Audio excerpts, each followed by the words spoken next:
Hello, I'm Dr. Paul Cleveland with Boundary Stone, and just wanted to share with you a little bit of information about one of our books.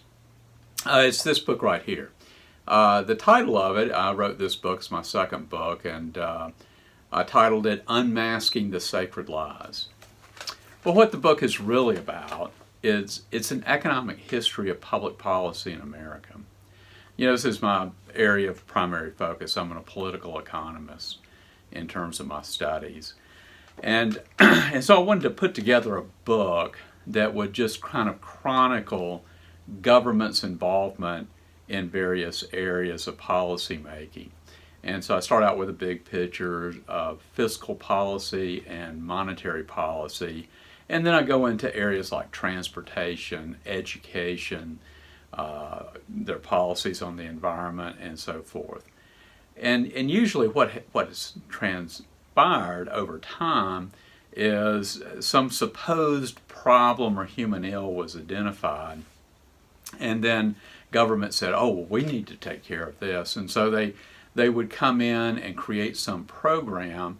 That program in turn would have adverse consequences, and it probably would never have really addressed the initial problem to begin with. But then because of all the adverse consequences, they say, well, we've got to do something else. And so they would intervene again. And so it's like a snowball going downhill where the policies pile up on one another and they make a mess of things. You know, it's really interesting that when our government gets involved in things, what will happen, especially with the production and distribution of some economic good or service, that the cost of that good or service just rises dramatically while the quality declines. You know, it's exactly the opposite in the free market when when producers are left alone, because in the competitive process, they create new and better products, and they make them cheaper and more affordable for more and more people as producers try to attract more customers. And so, in the marketplace, it goes in exactly the reverse.